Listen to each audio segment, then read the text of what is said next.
Assalamualaikum warahmatullahi wabarakatuh. Bertemu lagi di channel Nanti Malam. Gimana kabarnya teman-teman? Semoga kalian dalam keadaan sehat selalu. Malam ini saya akan membawakan cerita pesugihan 7 turunan Haji Ahmad di Gresik. Jangan lupa subscribe dan nyalakan lonceng notifikasinya agar nggak ketinggalan cerita horor berikutnya. Oke, tanpa berlama-lama lagi, siapkan nyali kalian karena kita akan langsung masuk ke ceritanya.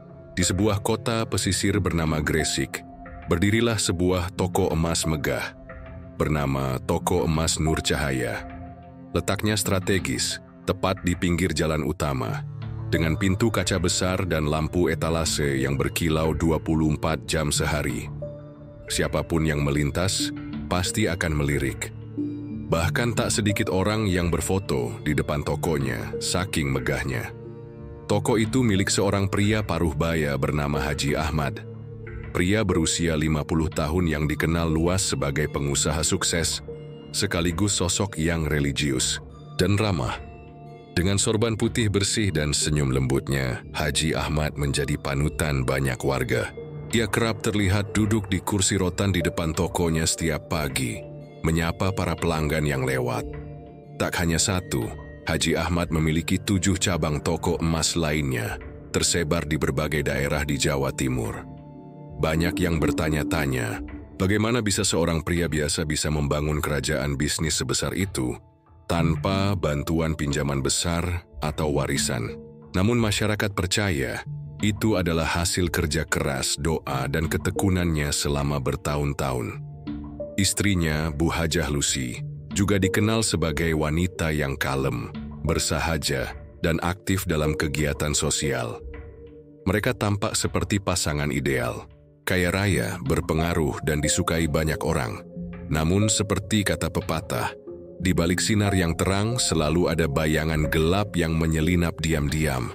Semuanya mulai berubah ketika muncul sosok baru di dunia bisnis emas, Haji Doni, seorang pengusaha muda yang baru kembali dari Jakarta.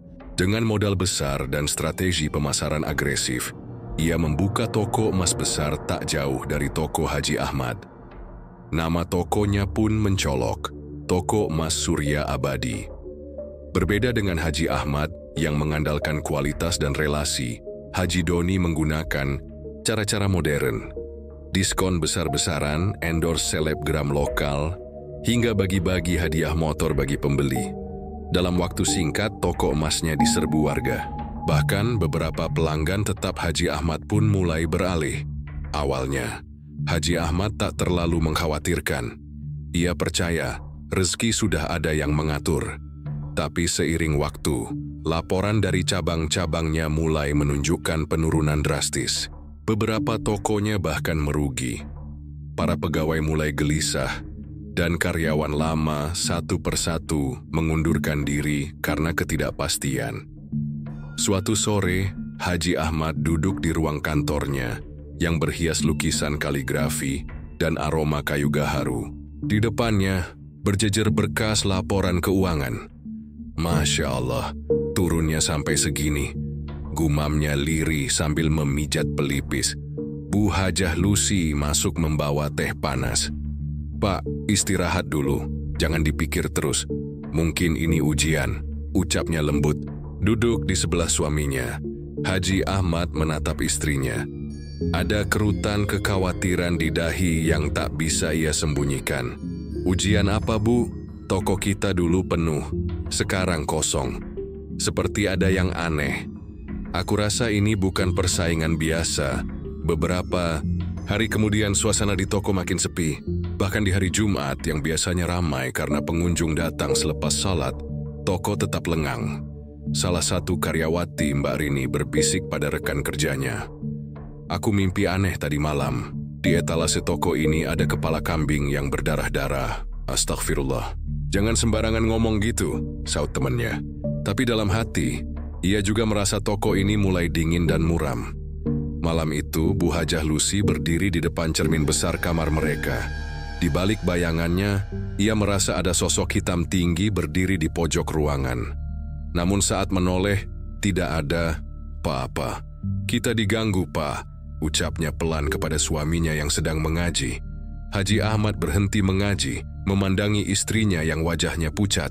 Kita hanya perlu perbanyak istighfar. Aku yakin ini semua ada hikmahnya, katanya, mencoba menenangkan. Namun jauh di dalam hatinya Haji Ahmad mulai merasa bahwa ini bukan sekadar persaingan bisnis biasa. Sementara itu, di seberang kota, Haji Doni duduk sendirian di belakang tokonya. Di ruangan gelap yang dipenuhi dupa dan kain kafan hitam, di hadapannya seorang dukun tua duduk bersila dengan mata putih tanpa bola mata dan suara serak mengerikan. "Satu sudah cukup," katanya. "Tapi kau ingin lebih, Doni. Kau tahu syaratnya. Tumbal darah keluargamu sendiri. 7 turunan." Siap, Haji Doni hanya mengangguk, tanpa ragu, tanpa takut. Dan pada malam itu, jalan hitam pun dibuka. Malam di Gresik turun perlahan, membawa hawa lembab dan sunyi yang meresap ke dalam dinding-dinding rumah. Di sebuah rumah besar bercat krem pucat, Haji Doni duduk di ruang tamu dengan sorban masih melingkar di leher. Di depannya, Bu Hajah Rini, istrinya, menghidangkan teh manis panas, tapi sorot mata mereka berdua tak sehangat aroma teh itu. "Aku sudah siap," ujar Haji Doni perlahan, suaranya berat dan penuh tekad. Bu Hajah Rini menatapnya lekat-lekat. Wajahnya datar, tapi matanya menyimpan sesuatu yang sulit, diungkap antara takut dan ambisi. Ia tahu apa yang dimaksud oleh suaminya. Kalau ini gagal, kita kehilangan segalanya. Tapi kalau berhasil, ia menggenggam tangan suaminya erat. "Kita akan menguasai semuanya, termasuk harta Haji Ahmad." Mereka diam beberapa saat, lalu Haji Doni berdiri. Ia membuka sebuah laci tua dan mengambil sebuah kantong kecil berisi rambut dan sejumput tanah. Mbah Rono sudah memberi tanda. Malam ini waktunya. Tumbal pertama harus diberi. Tepat pukul 2 dini hari, mereka tiba di sebuah desa terpencil, di kaki Gunung Pegat. Angin malam berdesir seolah membawa bisikan orang-orang mati. Di tengah hutan kecil yang sunyi, berdiri sebuah gubuk tua berlumut. Di dalamnya, seorang lelaki renta bertelanjang dada, duduk di antara lilin-lilin hitam dan tulang belulang binatang. Mata Mbah Rono menatap kosong, seolah bisa menembus masa depan. "Kalian sudah siap?" Suaranya lirih, tapi menggema sampai menusuk. "Jantung siap, Ma," jawab Haji Doni. "Mantap, bagus. Tapi ingat, tumbal pertama harus dari darah daging, bukan sembarangan. Dia harus bernama, harus mengenalmu, harus mengalir darah keturunanmu." 3 hari setelah ritual itu, anak bungsu Haji Doni, yang masih duduk di bangku SMP jatuh sakit. Awalnya hanya demam ringan, tapi semakin hari tubuhnya mengering, kulitnya mengelupas dan matanya kosong. Dokter tak bisa menjelaskan apa yang terjadi. Semua hasil tes normal. Malam keempat bocah itu menjerit sambil mengigau. "Jangan ambil aku, Ayah, jangan, tolong." Dan keesokan paginya, ia meninggal dengan tubuh membiru dan mulut berbusa. Pemakaman dilakukan secara diam-diam. Tidak ada pelayat, tidak ada keluarga. Haji Doni dan istrinya hanya berdiri di pinggir liang lahat, menunduk tanpa air mata. "Ini harga yang harus dibayar," bisik Haji Doni lirih. Suaranya gemetar namun tidak menyesal. Beberapa minggu kemudian, toko emas Haji Doni seperti mendapat sihir. Pembeli datang berbondong-bondong. Emasnya disebut paling bersih, paling bersinar, dan konon membawa hoki. Cabangnya bertambah 2 dalam sebulan. Namanya mendadak muncul di koran, diundang televisi lokal, bahkan sempat disebut dalam acara dakwah sebagai pengusaha muda yang sukses dan dermawan. Di sisi lain, toko emas Haji Ahmad makin sepi. Cabang-cabangnya satu persatu tutup. Pegawai-pegawai setia mengundurkan diri karena gaji tertunda. Pelanggan yang dulu setia mulai menjauh tanpa alasan jelas. Haji Ahmad yang biasanya sabar dan tenang mulai terlihat murung. Pagi itu ia duduk di kursi rotan di depan toko, tapi tidak lagi menyapa orang. Pandangannya kosong.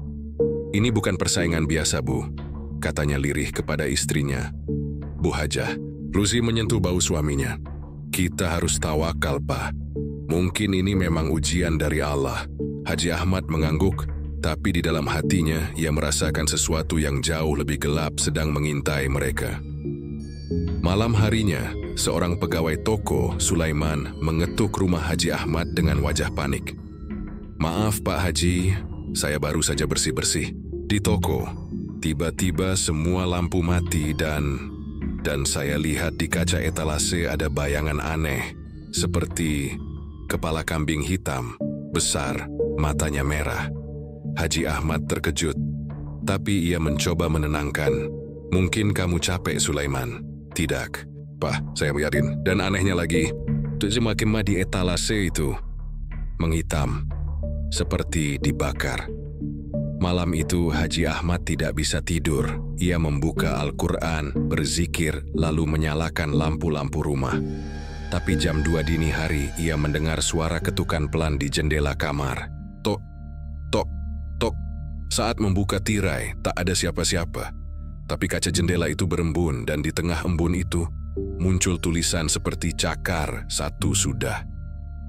6 lagi, tubuh Haji Ahmad gemetar. Ia tahu, ini bukan hanya tentang bisnis, ini tentang nyawa. Sejak malam itu Haji Ahmad menjadi sosok yang berbeda. Ia tak lagi duduk di depan tokonya dengan senyum hangat.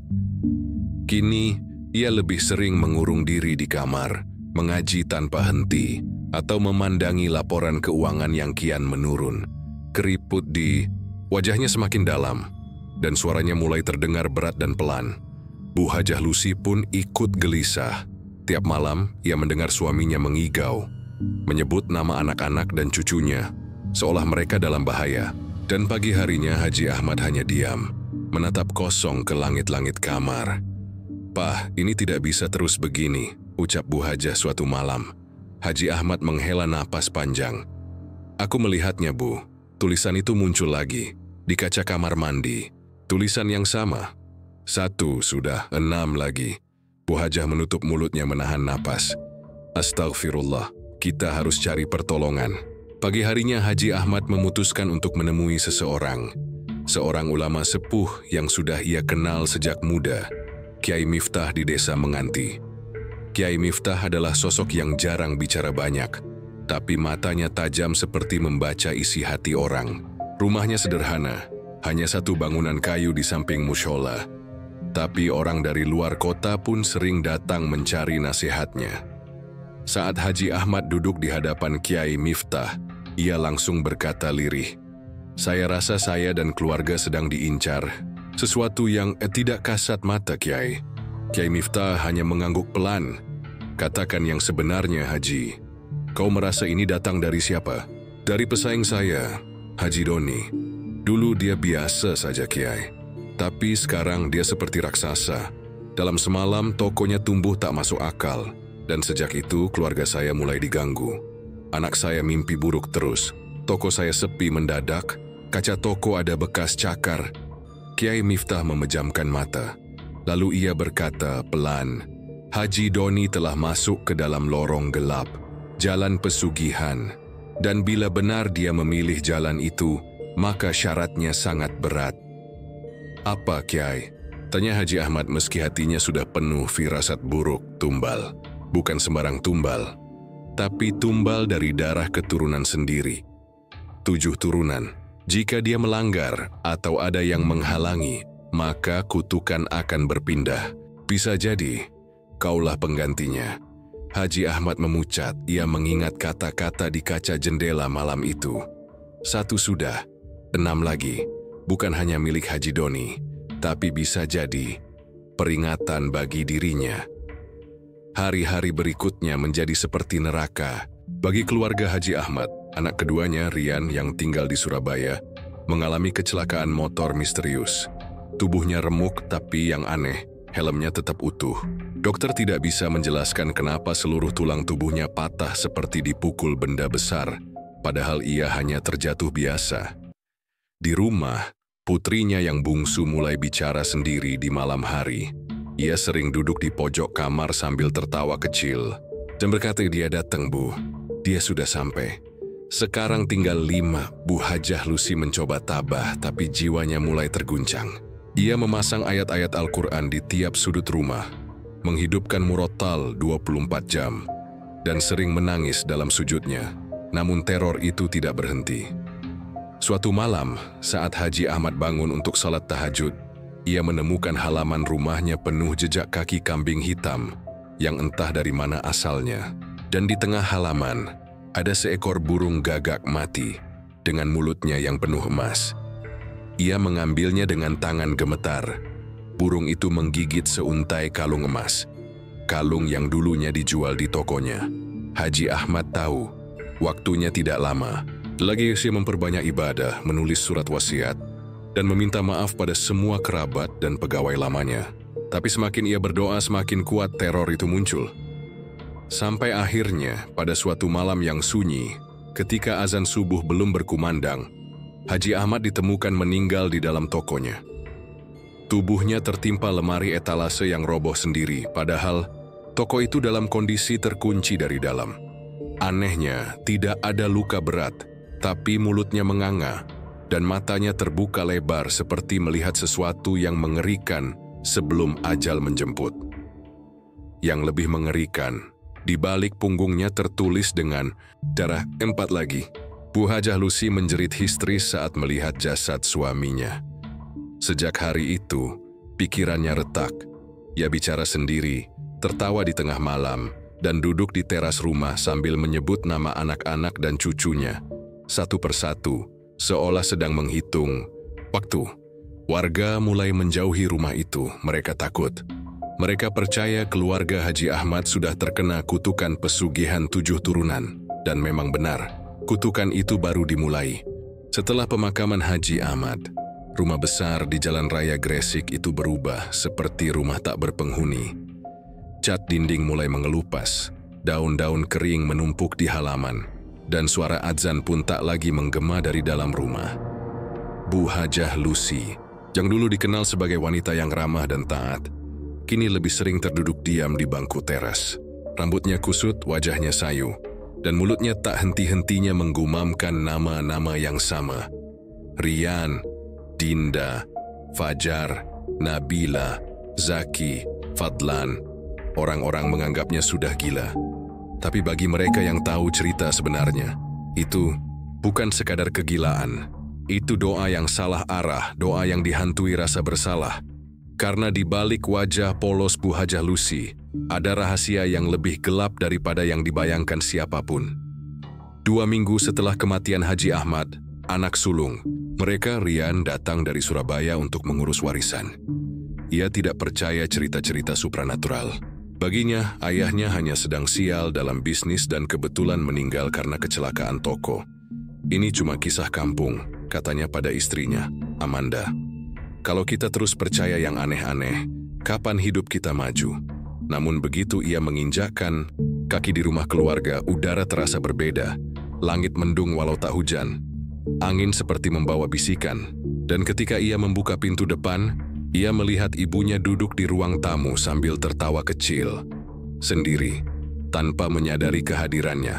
"Bu," sapa Rian pelan. Tapi sang ibu hanya menatap ke arah kosong dan berkata lirih, "Sudah datang. Dia anak pertama, berarti 3 lagi, ya? Atau 4? Rian mematung. Malam itu ia bermimpi aneh. Ia berada di tengah padang hitam dikelilingi api merah menyala. Dari kejauhan sosok Haji Ahmad berjalan mendekatinya. Wajah ayahnya terlihat pucat, matanya kosong dan tubuhnya berlumuran tanah. "Ayah?" panggil Rian, suaranya gemetar. Tapi Haji Ahmad hanya menunjuk ke belakangnya. Saat Rian menoleh, ia melihat 7 pusara kecil berderet rapi. Di masing-masing nisan tertulis nama-nama keluarganya. Di pusara paling ujung, tertulis namanya sendiri, lengkap dengan tanggal lahir dan tanggal kematian yang kosong. Rian terbangun sambil berteriak. Keringat membasahi tubuhnya. Ia ingin segera pergi dari rumah itu. Tapi ketika hendak membuka pintu, kunci hilang. Semua jendela pun terkunci rapat. Dan di cermin ruang tamu, muncul tulisan yang membuatnya nyaris jatuh terduduk. 3 sudah. 4 lagi. Pagi harinya, kabar duka datang lagi. Dinda, Anak kedua, keluarga Haji Ahmad, meninggal dunia dalam tidurnya. Tidak ada tanda-tanda sakit, tidak ada luka. Ia hanya berhenti bernapas. Tubuhnya ditemukan dalam posisi meringkuk dengan mata terbuka lebar, seolah melihat sesuatu di pojok langit-langit kamar. Di rumah sakit, dokter hanya bisa geleng kepala. Jantungnya berhenti begitu saja, padahal ia sehat. Ini tidak masuk akal. Rian tak bisa menyangkal lagi. Semua mulai masuk akal dalam cara yang menyeramkan. Ia akhirnya menemui Ustaz Irham, seorang pendakwah muda yang dikenal sering menangani gangguan sihir di daerah Gresik. Dengan mata merah karena kurang tidur dan hati penuh rasa takut, Rian menceritakan semuanya. Tentang kematian ayahnya, tentang ibunya yang mulai bicara sendiri, tentang tulisan misterius itu. Ustaz Irham mengangguk pelan. Kau bukan hanya menghadapi sihir, Rian. Ini lebih dari itu. Ini adalah kutukan yang diikat dengan perjanjian darah. Kalau benar ada pesugihan dan ayahmu menjadi salah satu tumbalnya, maka seluruh garis keturunannya ikut terlibat. Satu-satunya cara menyelamatkan kalian adalah memutus perjanjian itu. Bagaimana caranya? Tanya Rian cepat. Temukan asal mula perjanjiannya. Siapa yang memulai, siapa yang mengikat kontrak. Biasanya, mereka menyimpan sesuatu sebagai pengikat, deras rambut atau benda pribadi, dan itu harus dihancurkan di tempat asal pesugihan. Rian kembali ke rumah dengan satu misi, mencari jejak siapa yang pertama kali menyeret keluarga mereka ke dalam perjanjian terkutuk ini. Malam itu, saat memeriksa lemari tua ayahnya, ia menemukan sebuah kotak kayu kecil. Di dalamnya ada benda-benda aneh, potongan rambut, selembar kertas beraksara Jawa kuno, dan sebuah foto hitam putih. Foto itu memperlihatkan Haji Ahmad dan Haji Doni sedang duduk di sebuah tempat yang gelap, diapit oleh seseorang bertudung hitam. Di balik foto ada tulisan, "Tangan 7 turunan, emas dan darah." Kini Rian tahu, ayahnya tidak sepenuhnya korban.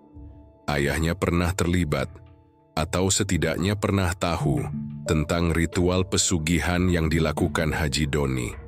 Mungkin dulu ia sempat menolak, mungkin ia kabur dari perjanjian itu.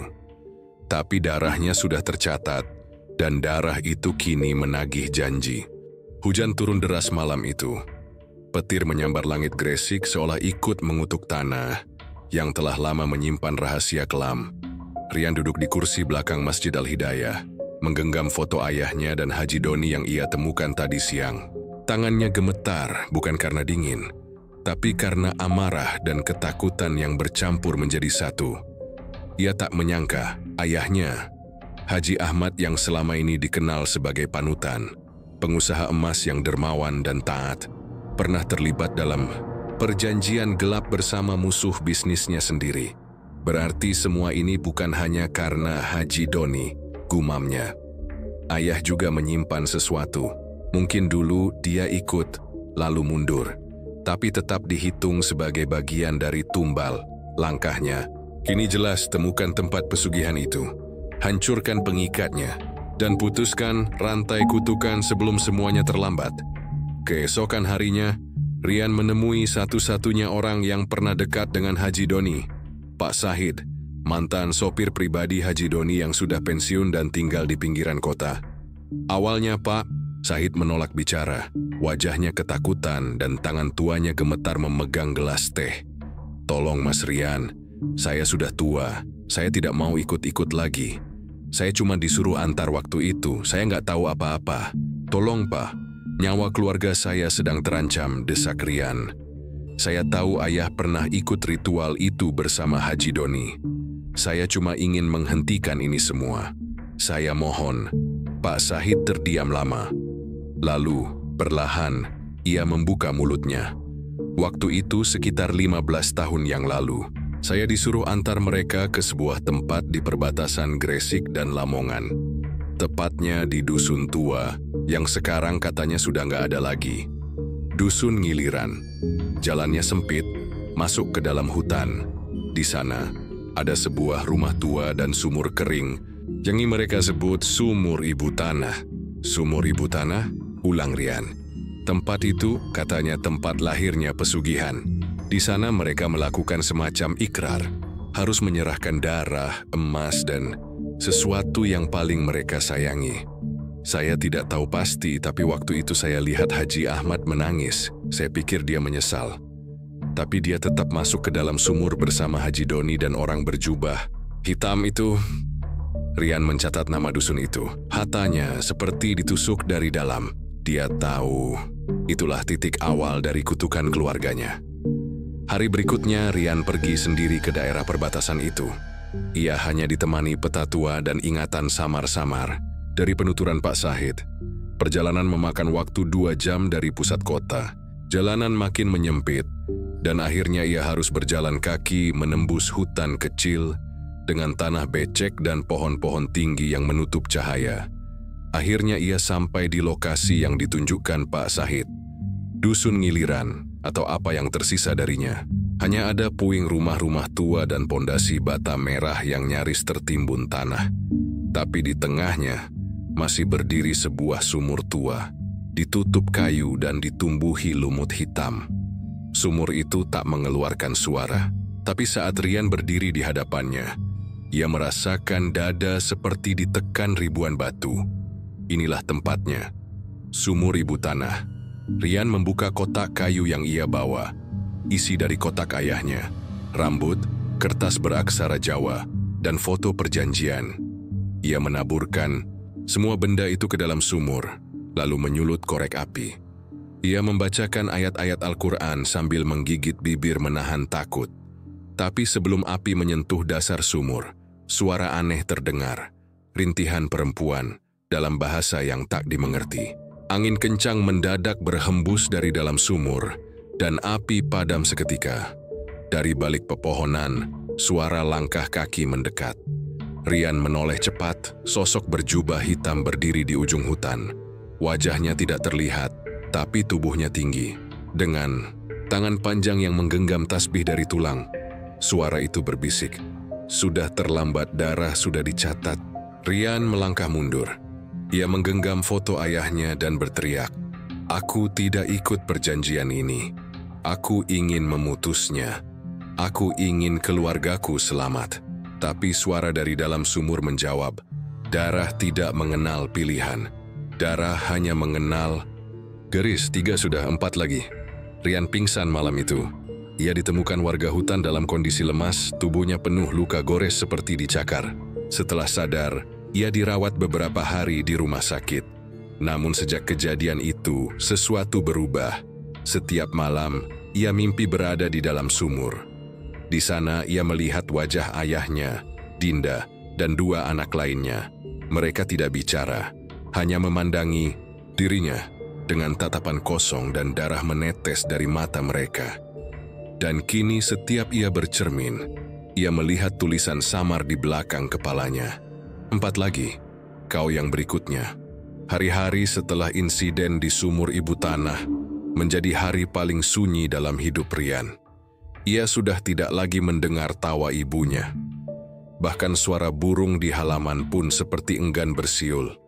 Rumah keluarga Haji Ahmad kini benar-benar seperti kuburan hidup, hening, dingin, dan penuh bisikan yang tak bisa dijelaskan dengan logika. Di meja makan, Bu Hajah Lucy hanya duduk diam sambil memeluk bantal guling. Matanya kosong, menghadap dinding yang sama sejak 2 hari lalu. Ia tak bicara, tak makan, tak menangis. Tapi sesekali ia terkekeh, lalu menggumam, "Sudah 4, tinggal 3, nanti giliran kamu, Rian." Rian menahan napas setiap kali mendengar ibunya berkata begitu. Ia mencoba mengabaikan, tapi hatinya tahu. Ibunya tahu sesuatu yang lebih besar. Malam itu untuk pertama kalinya, Rian mengurung diri di kamar ayahnya. Ia menyentuh tiap benda peninggalan Haji Ahmad, sajadah yang sudah pudar, lemari tua penuh buku agama, dan sebuah cermin antik tinggi di sudut ruangan. Cermin itu dulunya milik kakeknya. Konon hanya digunakan untuk bercermin setelah sholat subuh. Tapi sejak ayahnya meninggal, cermin itu tidak pernah disentuh lagi. Rian mendekat memperhatikan bayangannya. Wajahnya terlihat lelah, matanya sembab.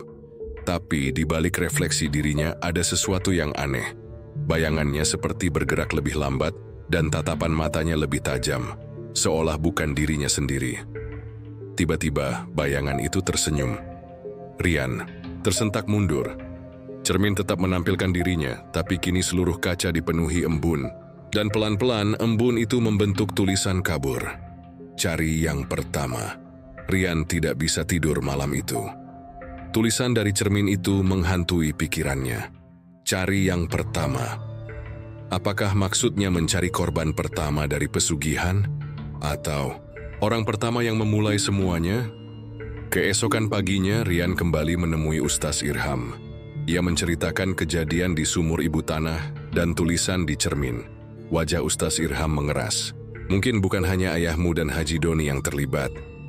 Jika cermin itu mengarah ke yang pertama, bisa jadi ada generasi sebelum ayahmu yang telah membuat perjanjian itu.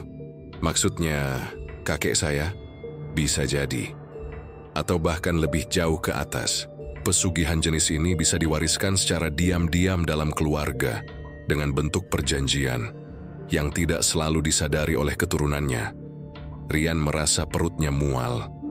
Jika benar begitu, maka dosa ini bukan dimulai dari ayahnya, melainkan sudah mengakar selama beberapa generasi. Rian kembali ke rumah. Ia membuka lemari bawah tangga, tempat di mana keluarga biasa menyimpan arsip lama. Di sana ia menemukan satu kotak logam berdebu. Di dalamnya ada buku harian tua berbahasa Jawa campur Arab pegon, milik kakeknya, KH Mahfudz bin Ahmad. Rian membaca lembar demi lembar, hingga ia menemukan satu entry yang membuat bulu kuduknya meremang. Tahun 1992. Demi mempertahankan pondok dan tanah warisan keluarga, aku bertemu dengan Kiai Sontoloyo di Alas Tanggul. Ia menyuruhku menyerahkan doa, darah, dan satu cucu saat umur 7 tahun nanti. Aku takut, tapi keluarga lebih utama. Semoga Allah mengampuni. Rian membekap mulutnya. Jadi ini semua dimulai dari kakeknya sendiri. Ayahnya hanyalah kelanjutan dari perjanjian itu. Dan ia, Rian, adalah cucu dari KHH. Mahfudz bin ia mungkin yang dimaksud tumbal 7 turunan. Malam harinya, cermin kembali menampakkan tulisan, darah mengenali darahnya, yang tidak menebus akan diambil. Tiba-tiba cermin itu bergetar.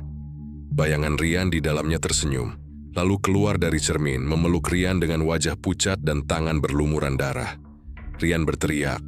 Ia terjaga dalam keadaan keringat dingin dan melihat cermin itu pecah dari dalam. Dan di lantai tertulis dengan darah, 2 lagi ibumu. Lalu kamu. Besok paginya Bu Hajah Lucy menghilang. Rian mencarinya kemana-mana, ke kamar, ke dapur, bahkan ke kandang ayam. Tapi sang ibu tidak ada, sampai akhirnya ia mendengar suara ketukan pelan dari loteng. Ketika ia naik, jantungnya berhenti berdetak sejenak. Ibunya berdiri di tengah loteng, menatap dinding dengan darah menetes dari tangan. Di depannya, ada gambar 7 tubuh digambar. Dengan arang, 6 sudah disilang, 1 lagi belum. Bu, hentikan. Bu Hajah Lucy berbalik perlahan. Wajahnya tidak gila kali ini, justru sangat tenang. Ayahmu menyerahkan kita semua, nak, tapi Toyo juga harus ikut. Aku juga menandatangani perjanjiannya. Aku ikut demi kamu semua, agar kita tidak miskin. Bu, itu bukan salah ibu. Kita masih bisa selamat. Kita bisa. Sudah tidak bisa, Rian. Waktuku sudah datang. Dan sebelum Rian bisa mendekat, Bu Hajah Lucy melompat dari jendela loteng, langsung ke halaman belakang yang keras seperti batu. Tubuhnya remuk, darah membanjiri rumput. Dan dalam sekejap, langit Gresik berubah merah seperti terbakar. Kini tinggal satu nama yang belum dicoret dari arang di loteng, Rian. Gresik diselimuti kabut tebal sejak fajar. Awan kelabu menggantung rendah seakan tak rela melepaskan cahaya. Rumah keluarga Haji Ahmad kini seperti rumah tak berpenghuni, sunyi, dingin, dan penuh bisikan yang hanya bisa didengar oleh hati yang terus dihantui dosa. Rian berdiri di depan makam ibunya. Tanahnya masih basah, nisan masih sederhana. Tangannya gemetar menggenggam payung, bukan karena hujan, tapi karena ia tahu dialah satu-satunya yang tersisa dari 7 turunan itu. 6 sudah tumbang, tinggal aku, bisiknya lirih. Langit bergemuruh, seolah alam pun menyadari bahwa waktu Rian hampir habis. Malamnya Rian duduk sendiri di ruang tamu. Lampu dimatikan. Hanya lilin kecil yang menyala di atas meja. Di sekitarnya ia menaruh benda-benda peninggalan. Buku harian kakeknya, foto ayahnya dan Haji Doni, potongan kain dari jubah sang dukun di sumur ibu tanah, serta pecahan cermin antik. Ia mulai membaca doa pelindung, berharap suara-suara dari dalam rumah berhenti mengganggu pikirannya. Tapi setiap kali ia menutup mata, ia melihat 7 tangan hitam muncul dari tanah menariknya ke bawah. Ia mendengar tangisan anak kecil. Ia melihat wajah ayahnya, ibunya, bahkan Dinda. Semua memanggil namanya, menjerit, meminta tolong. Dan di antara mereka muncul suara baru, suara seorang perempuan. Suara itu lembut, dingin, dan menyakitkan. Kau bisa selamat, tapi harus menyerahkan yang lain. Rian membuka mata. Cahaya lilin berkedip-kedip. Tiba-tiba bayangannya sendiri berubah bentuk. Dari kursi seberang sosok perempuan tua dengan rambut panjang duduk diam. Wajahnya keriput, matanya kosong, dan di kakinya terdapat rantai besi yang terikat pada tanah. Aku ibu tanah, katanya lirih. Aku yang menerima darah mereka. Aku yang diberi janji oleh kakekmu. Kini aku datang, menagih milik terakhir. Rian berusaha berdiri, tapi tubuhnya berat. Kakinya seperti ditarik tanah. Tangan-tangan tak kasat mata memegang pundaknya. Kau bisa lepas, tapi kau harus mengganti darahmu dengan darah yang lebih segar, yang lebih murni. Siapa? Istrimu kelak, atau anakmu nanti. 1 jiwa untuk membebaskanmu. Rian memalingkan muka. Aku tidak akan meneruskan dosa ini. Suara ibu tanah berubah tinggi, menggema. Maka kau akan ikut mereka. Tepat jam 3 pagi, Rian lari keluar rumah. Ia pergi ke Masjid Al-Hidayah, tempat terakhir ia merasa damai. Ia sujud lama, menangis, menggigil dalam doanya. Tak ada manusia lain, hanya Allah dan bisikan penyesalan. Tak lama kemudian, Ustaz Irham datang. Ia melihat Rian dalam kondisi mengenaskan. Mata merah, tubuh lemas, dan wajah penuh teror. Rian, tenangkan hatimu. Aku sudah temukan sesuatu, kata Ustaz Irham sambil duduk di sebelahnya. Ia mengeluarkan 1 manuskrip tua, salinan, kitab kuno yang membahas tentang pesugihan berbasis garis keturunan. Ada 1 jalan terakhir, tapi berat dan berisiko, ujar sang Ustaz. Apapun saya lakukan, jawab Rian tegas. Kamu harus kembali ke sumur ibu tanah. Tapi kali ini, bukan untuk menutup atau membakar. Kamu harus menyerahkan semua bukti perjanjian, darah, tulisan, saksi dan pewaris dirimu sendiri. Lalu bacakan kalimat pemutus waris di tengah malam bulan mati. Jika diterima, kamu bebas. Jika ditolak, jiwamu akan ditelan dan namamu tidak akan pernah diingat dunia. Rian mengangguk. Beri saya waktu semalam. Besok saya berangkat. Malam bulan mati pun tiba. Rian kembali ke sumur ibu tanah, ditemani Ustaz Irham dan 2 santri muda yang berani. Ikut. Mereka membawa kitab, minyak zaitun, air zam-zam, dan pecahan benda-benda warisan keluarga yang terkait dengan pesugihan itu. Hutan tempat sumur itu kini lebih gelap dari biasanya. Tidak ada suara jangkrik, tidak ada angin. Hanya bayangan-bayangan hitam yang mengintip dari balik pohon. Saat sampai di depan sumur, Rian berdiri di bibirnya, lalu membakar setiap benda satu persatu sambil membacakan doa. Tapi ketika namanya disebut dalam doa, tanah bergetar. Sumur terbuka dengan sendirinya, dan asap hitam tebal keluar, membentuk wajah-wajah arwah terdahulu, ayahnya, ibunya, Dinda, kakeknya. Semuanya muncul dalam kabut hitam dan memanggil-manggil namanya. Rian, Ryan, ikut kami. Rian menjerit tapi tetap membaca doa. Ia teteskan darah dari jarinya sebagai simbol pertobatan. lalu melemparkan fotonya ke dalam sumur sambil berkata, "Aku menolak warisan ini. Aku memutus darah ini. Aku bukan lagi bagian dari perjanjian setan." Suara dari dalam sumur meraung keras. Wajah-wajah arwah terbakar dan memudar satu persatu. Hingga akhirnya, sunyi, asap menghilang, angin kembali bertiup, dan langit mulai menampakkan cahaya fajar.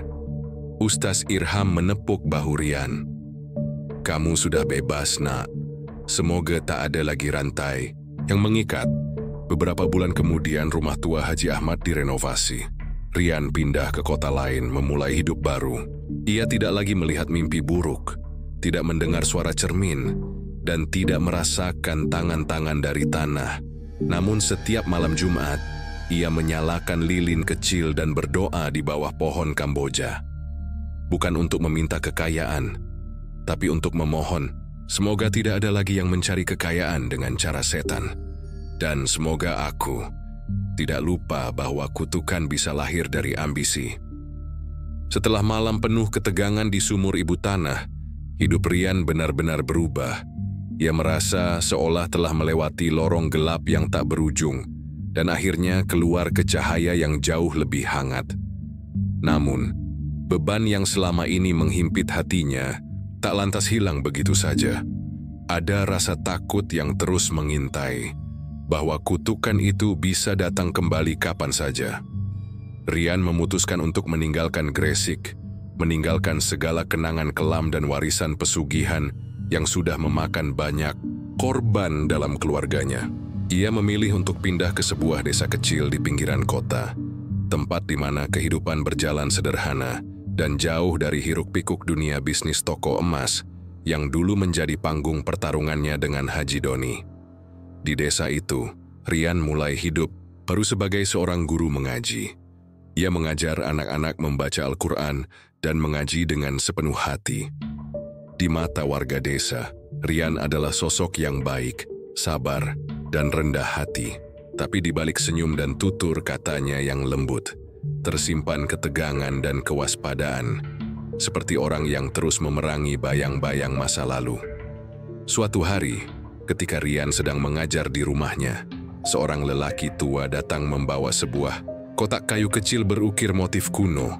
Lelaki itu mengenalkan diri sebagai Pak Anwar, sahabat lama ayah dan kakeknya. "Ada sesuatu yang harus kau terima, nak," katanya sambil menyerahkan kotak itu kepada Rian. Rian membuka kotak tersebut dengan hati-hati. Di dalamnya, ia menemukan sebilah keris tua berukir rumit dan sebuah surat berisi pesan dari kakeknya, K.H. Mahfudz. Surat itu berbunyi, "Nak, jika kau menemukan keris ini, berarti kau telah melewati ujian berat dan memutus rantai kutukan yang mengikat keluarga kita. Keris ini bukan hanya lambang kekuatan, tapi juga tanggung jawab besar. Ingatlah, kekuatan sejati datang dari hati yang tulus dan niat yang benar. Jangan biarkan kekayaan menguasai jiwamu. Jadilah penjaga kedamaian dan warisan yang baik." Malam itu, Rian bermimpi. Ia kembali ke hutan tempat sumur ibu tanah berada, tapi kali ini suasana berbeda. Di samping sumur berdiri sosok berjubah putih, yang tenang dan penuh damai. Sosok itu berkata lembut, "Rian, kau telah berhasil memutus rantai dosa ini. Aku bangga padamu." Rian menatap sosok itu dan merasakan damai yang dalam merasuk ke seluruh tubuhnya. Ia tahu perjuangannya belum benar-benar selesai, tetapi jalan baru telah terbuka. Keesokan harinya, Rian pulang ke kampung halamannya untuk terakhir kali. Ia mengunjungi makam ibu dan ayahnya, berdoa panjang untuk memohon ampun dan keikhlasan atas semua yang terjadi. Di bawah pohon Kamboja tua yang menjadi saksi bisu masa lalu keluarga itu, Rian menanam keris peninggalan kakeknya sebagai simbol pengakhiran dan pembebasan dari kutukan yang membelenggunya selama ini. Rian memandang langit, sore yang mulai berwarna jingga keemasan. Ia tahu hidupnya telah memasuki babak baru.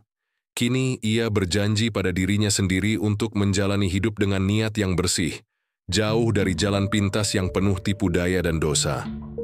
Dalam hatinya Rian berbisik, Ini bukan akhir, tapi awal dari hidup yang benar. Langit gresik malam itu cerah, dan burung-burung terbang bebas mengiringi langkah Rian yang berjalan menuju harapan dan masa depan yang lebih baik. Setelah semua yang terjadi, Rian mencoba hidup damai di desa kecil itu. Ia berusaha memulai hidup baru, jauh dari bayang-bayang kelam keluarganya yang penuh kutukan. Setiap hari, ia mengajar anak-anak mengaji, menjalani hari-hari yang sederhana dan penuh ketenangan. Namun, meski fisiknya jauh dari keramaian dan hiruk-pikuk bisnis emas, bayangan masa lalu ternyata tak mudah pergi. Malam-malam Rian masih sering dihantui mimpi buruk. Suara-suara lirih dan bisikan samar yang seakan berasal dari sudut terdalam jiwanya terus mengganggu ketenangannya. Dalam mimpi itu, ia kembali melihat wajah-wajah keluarganya, terutama ayah dan ibu yang sudah tiada. Namun, ada sesuatu yang berbeda. Wajah mereka kini penuh luka dan penderitaan yang belum terobati. Suatu malam, ketika bulan baru mulai menyingsing, Rian duduk di teras rumahnya sambil menatap langit yang gelap pekat. Tiba-tiba, angin dingin berhembus kencang, membawa aroma tanah basah dan dupa terbakar. Dari kejauhan, terdengar suara perempuan menangis dengan pilu, suara yang sangat ia kenal, tapi tak bisa ia jelaskan. Rian berdiri gemetar, merasakan kehadiran sesuatu yang tak kasat mata. Ia tahu, meski telah memutus rantai pesugihan dan melepaskan dirinya dari kutukan, ada satu hal yang belum ia hadapi. Bayang-bayang dosa yang diwariskan selama 7 turunan itu belum benar-benar lenyap. Ada sesuatu yang belum selesai, sesuatu yang menunggu untuk dibayar dengan harga yang lebih mahal. Keesokan harinya, Rian menemui Ustaz Irham, gurunya yang dulu membantunya di masa-masa sulit. Dengan penuh kekhawatiran, ia menceritakan pengalaman malam itu. "Ustaz, saya merasa ada sesuatu yang masih mengikuti saya. Suara itu, bayangan itu.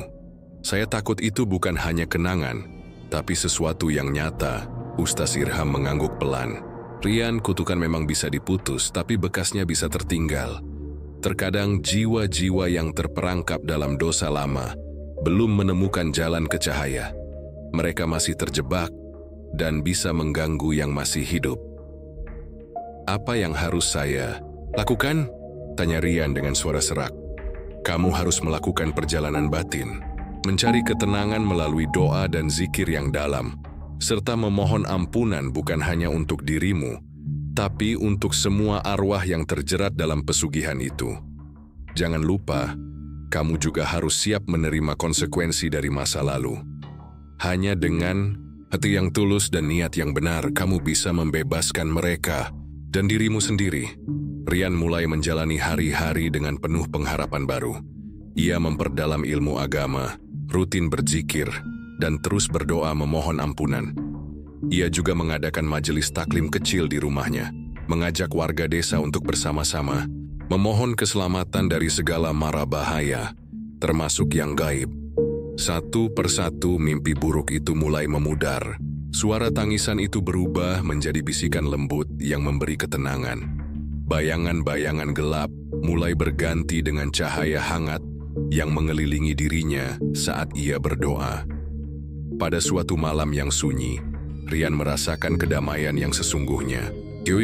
Perkunangannya belum selesai sepenuhnya, tapi ini adalah awal yang baru.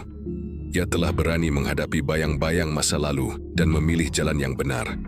Dengan langkah mantap, Rian menatap bintang di langit dan berdoa, "Ya Allah, terimalah doa hamba-Mu. Sucikanlah jiwa-jiwa yang terperangkap, dan bebaskanlah kami semua dari rantai dosa yang mengikat. Jadikanlah aku alat-Mu untuk menebar kebaikan dan menutup pintu kegelapan." Kisah Rian dan keluarganya yang penuh liku ini menjadi pelajaran berharga bagi banyak orang di desa itu. Mereka yang mendengar cerita ini belajar untuk tidak pernah mencari kekayaan dan kesuksesan dengan cara pintas, apalagi yang mengandung dosa dan pengorbanan nyawa. Dan meskipun bayang-bayang masa lalu tak pernah sepenuhnya lenyap, Rian membuktikan bahwa dengan niat yang tulus, hati yang bersih, dan usaha yang sungguh-sungguh, manusia bisa memilih untuk hidup dalam cahaya. Meskipun dari kegelapan terdalam sekalipun, Kisah Haji Ahmad dan keluarganya adalah peringatan yang keras tentang bahaya mencari jalan pintas untuk meraih kekayaan dan kesuksesan. Pesugihan, dengan segala janji manisnya, ternyata membawa kehancuran dan penderitaan yang tak terbayangkan, bukan hanya bagi pelaku, tapi juga bagi orang-orang terdekatnya, bahkan sampai 7 turunan. Harta yang diperoleh dengan mengorbankan nilai-nilai kemanusiaan dan kebajikan hanyalah jebakan yang berujung pada kehancuran. Keserakahan dan keinginan akan kekuasaan harus dikendalikan oleh hati nurani dan keimanan yang kuat. Namun, kisah ini juga mengajarkan bahwa selama masih ada niat baik dan usaha untuk memperbaiki diri, pintu pengampunan dan pembebasan selalu terbuka. Keberanian untuk menghadapi dosa dan menghapus rantai kutukan adalah langkah pertama menuju hidup yang lebih bermakna dan penuh berkah. Semoga kisah ini menjadi cermin bagi kita semua untuk selalu memilih jalan yang lurus, menjauh dari godaan, gelap yang mengintai, dan menempatkan kejujuran serta kasih sayang sebagai pondasi hidup yang sejati.